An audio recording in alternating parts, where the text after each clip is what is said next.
Hi, welcome to my channel. Today I am reviewing the MSM, which is Move, Shoot, Move Nomad. It's a tracker that is their second version of their trackers that is for tracking the night sky, mainly for wide angle photography, i.e. shooting things like the Milky Way or the winter circle, whatever it is you're wanting to shoot, but more on the wide angle side, not on the telephoto side, mainly because it's a very small unit, isn't really designed to carry too much weight. So I started first of all with the MSM first edition, which was called the Rotator. This is the Rotator, very nice. I've always really enjoyed it. It's not too big. It's very good. It's just a little black box. This is the Rotator, so you can see there, look.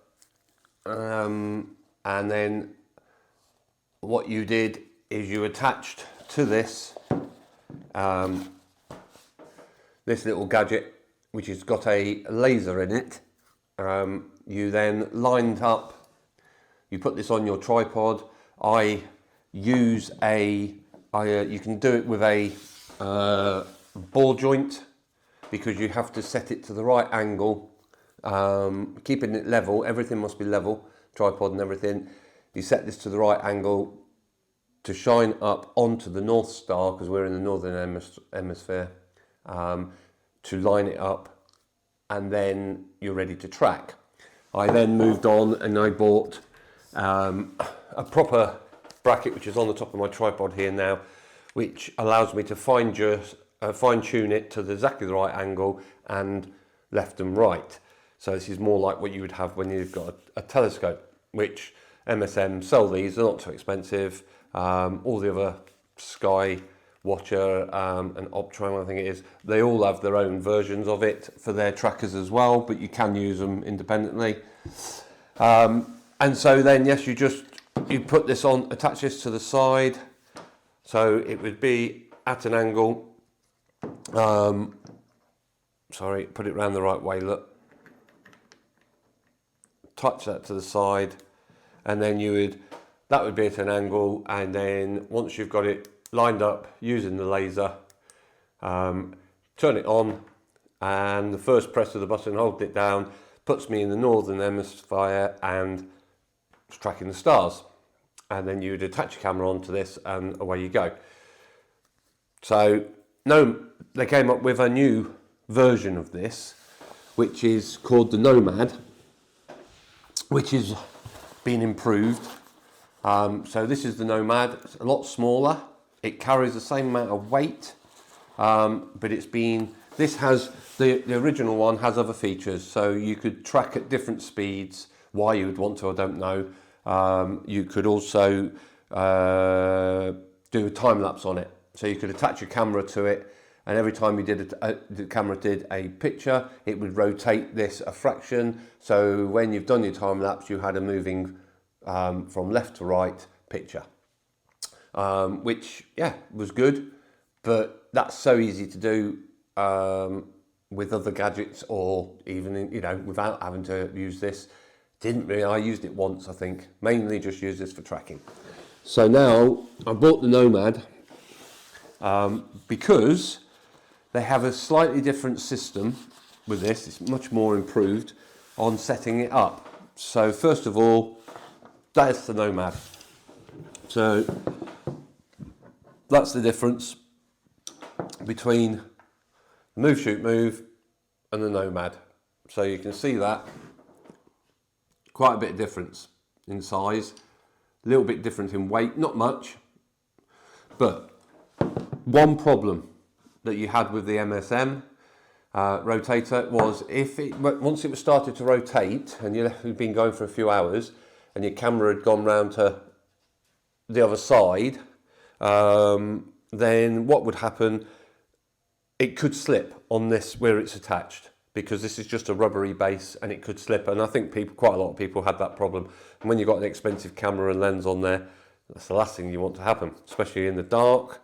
So they came up with a new idea on the rotator, and what you've got is you unscrew that, and this has got a teeth on it, and that's the opposite to it. So when you put that back on, it's got no way whatsoever that can turn. It just can't move. So once your camera is fixed on tight by screwing to a bracket on there or straight to your ball joint, then you've got a secondary little screw, grommet there, just tighten it up as well. Once that's all put on, which I'll do in a minute, and you put it all together like that, and you tighten that all down, there is no way that can turn round. No way whatsoever. So that was an improvement. The other thing that they've done is it's just on off. So you've got on the side an on off button. One is for the southern hemisphere, the other one is for the northern hemisphere. I'm in the north, so I just turn it to north, it goes to red, and that's it, it's rotating. So that's quite simplified. You've got a USB-C port to charge up the internal battery, and this will last a whole night of imaging, I would imagine. I've never run out on the old one. I've never run out of battery power with it, and if you were going a long time, you could always use a battery bank with a USB and run through that as well. So yeah, there's no limitation there really. They also, with this one, with your bracket, you don't have to put a separate one. It's all built in. That's a standard fitting to go on your tripods or into your ball joints, whatever you want. So that's all built in. So there's nothing can move, nothing can slip. That's what they've improved in on. The other improvement is the laser pointer. So the laser pointer, I found with the old one, a little bit of a pain to set up sometimes, because how this one was held in is there's two nylon screws there. So there's your laser pointer, and you just slipped it through the hole, you put it in, you tighten these down so it can't slip, and then that's it. But it's not fully accurate every time. You do have to play with it a little bit. So it just takes that a little bit longer to set it up. But apart from that, you know, you can set it up and then it'll track absolutely fine. But with this new one, it's so much quicker. I did go out the other night. I only got it the other day, and we haven't had any clear skies for ages, but a couple of nights ago, we had a bit of cloud in and out. So I just wanted to go and just try it, see how easy it was to set up and just get a couple of shots, you know, and see how long I could actually go tracking, which I'll put a couple of the photographs I got that night up in a minute. But with this one, literally, we'll set it up on my tripod. So I've got my tripod here, and I've got the bracket I use. So I think you're going to be able to see. Not going to be able to see that very easily. Let me have a look here a minute. I'll just adjust my camera up a bit, and then we can set this up. So let me just put that like that, and then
Okay. Okay, right, so we've got tripod and I've got my my bracket on there, which makes it a little bit easier to set it up, but you can do it with a ball joint. Like I say, a ball joint is just, you can't do the fine adjustments so much, but you can still do it. Right, so we get the Nomad, and first of all, I have a Z bracket. Now, I never used to use this, but I did try it the other night and it worked all right. So you can buy these. It's either a Z bracket like this, or you can buy a V bracket, which is just a V shape, so effectively like that. But I bought the Z one, and the idea of this is so we can level things up a bit more again. So what we'll do is we'll put this on first. This screws on to first of all, what we'll do is we'll screw on, let's get that screw in place.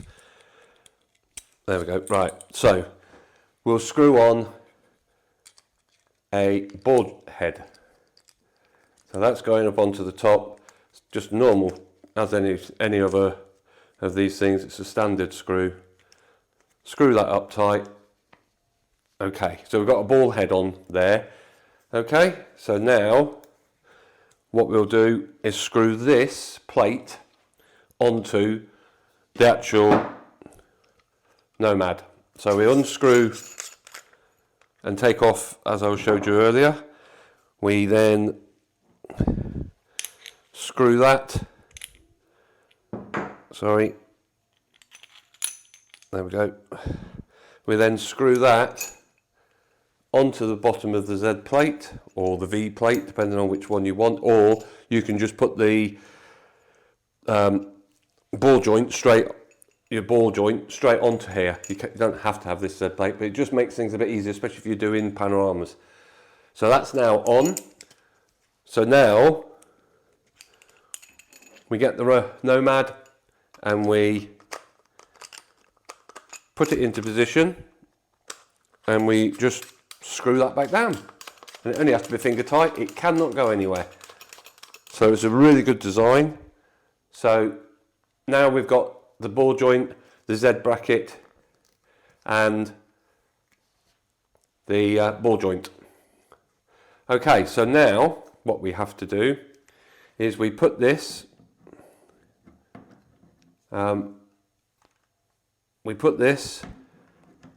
into your normal bracket on top of your tripod and tighten her up. There we go. So that's it, all into position.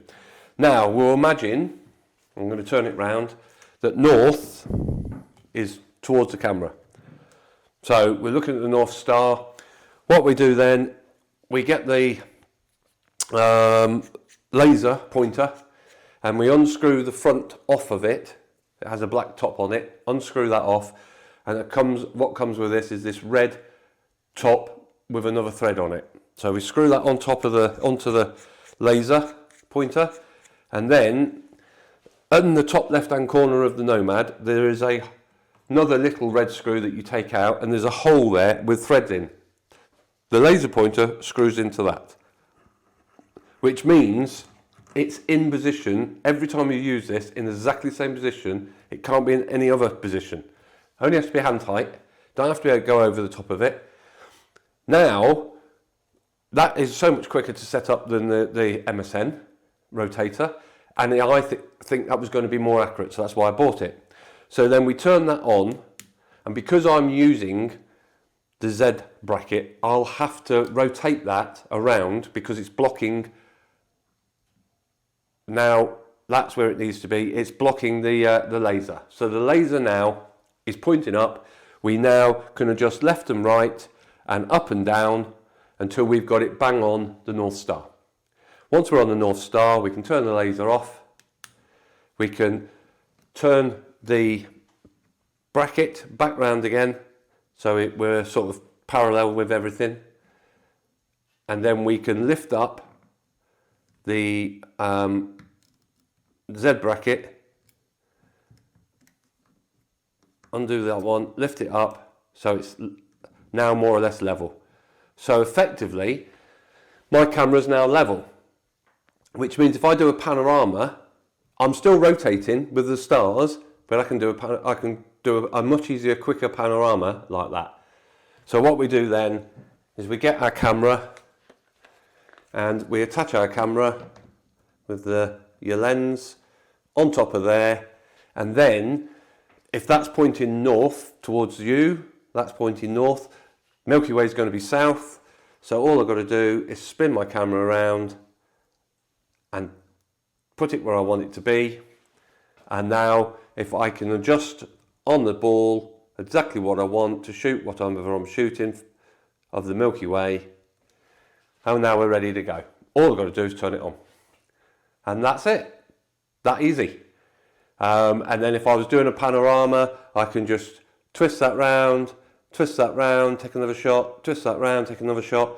And if I was going up and down, I could either do it on the bracket, because the bracket will go up and down for me.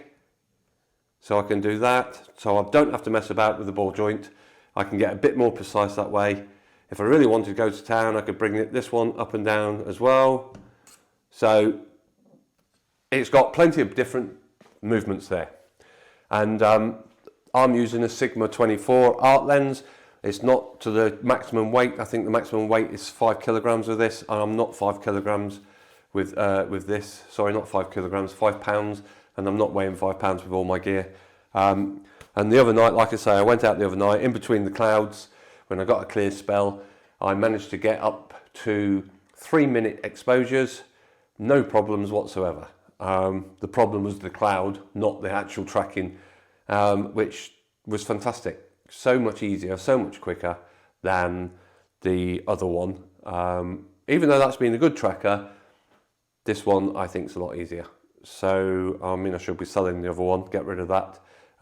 Somebody else can have a go with that, because it's been very good, but it's just I've progressed to the newer one. So I think that's it. That's all I need to say about it. Very impressed with it. And yeah, very easy to set up. You can, if you want to, there's another bracket you can buy with this, and you can buy the polar scope if you really want to go more accurate. But to be honest with you, I'm only ever doing wide field with this. I'll probably never go above 85 millimeters, maybe a 135, but I doubt it. More than likely, it'll always be wide field at 24 mil, 20 mil, something of that nature. For me, the laser, if I can do 3 minutes, that's plenty long enough. I was shooting the other night, you know, like I'll put those pictures up in a minute, but the settings was f3.5, ISO 400, and the pictures were just clean, really clean, hardly any noise in them at all. I managed to take 2 or 3 between the clouds. I stacked them together, and I'll show you the results. I didn't do the Milky Way or anything. I just did a couple of constellations, and the stars came out perfect. And it was, yeah, very, very pleased with it. So I can't fault it. If you're wondering what the things are, the bits of tape on my tripod, they're luminous tape that glow at night. So you don't, because of times I've fallen over my own tripod when it's pitch black and you're trying to walk and you don't see the legs, and I've knocked it, and then you have to start again. So that's all that is. Okay, hopefully you've liked my little video. If you did, then if you would like to click the bell and subscribe and give me a thumbs up, because that will help me. And if you want to leave any comments, then I will get back to you, because that helps my channel as well. So for now, that's me finished. So I'll see you directly, and cheers and gone.